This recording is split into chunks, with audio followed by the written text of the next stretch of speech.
Hello विद्यार्थीगण, मैं S के कश्यप। जैसा कि आपको ज्ञात है कि विगत दिन में हम लोगों ने राज्य विधान परिषद का एएसओ असिस्टेंट सेक्शन ऑफिसर से संबंधित बैच को लॉन्च किया था और प्रीवियस ईयर के क्वेश्चन के बारे में परिचर्चा का दौर चल रहा था, जिसमें 20 क्वेश्चन जो कि 25 क्वेश्चन आता है, जहां 20 शब्दों में उत्तर देना है।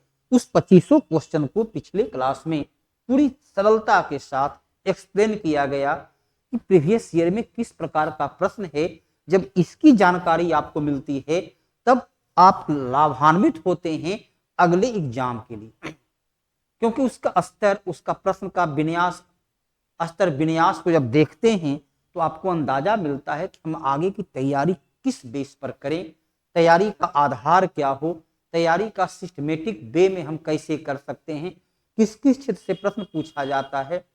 और बीते क्लास में हम लोग देखे थे कि 20 शब्द में जो उत्तर देना है, आज उसी कड़ी में हम लोग आगे देखेंगे कि आज का जो प्रश्न आपके सामने है, क्वेश्चन कहाँ है?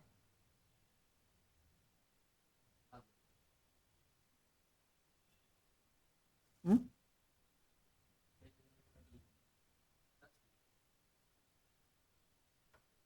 प्रश्न देखिए आपके सामने पूछा हुआ है कि भारतीय संविधान में मौलिक कर्तव्य की व्याख्या 75 शब्द में ऐसा उत्तर लिखना है। तो 75 शब्द में लिखना है तो मौलिक कर्तव्य क्या देखना है। पहले यहां देखिए शुरुआत कैसे करनी है। शुरुआत करना है कि मौलिक कर्तव्य, भारतीय मूल संविधान में मौलिक कर्तव्य नहीं था, है ना। लिखना है कि सोवियत संघ की शुरुआत जो करना है, सोवियत संघ की, सोवियत संघ की समाजवादी व्यवस्था, समाजवादी व्यवस्था से प्रभावित होकर,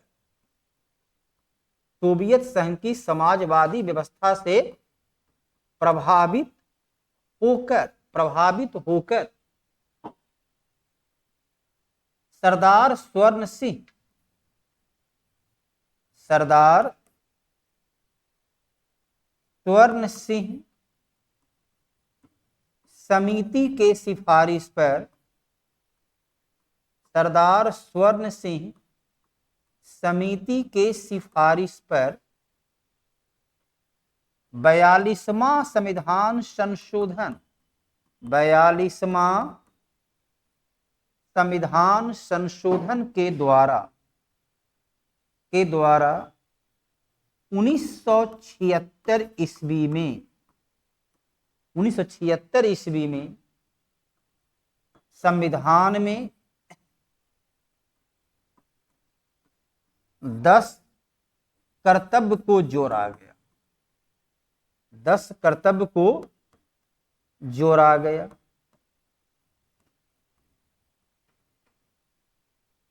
पुनः 86वां संविधान संशोधन, 86वां संविधान संशोधन के द्वारा 2002 ईस्वी में एक और कर्तव्य को, एक और कर्तव्य को, एक और कर्तव्य को जोड़ा गया।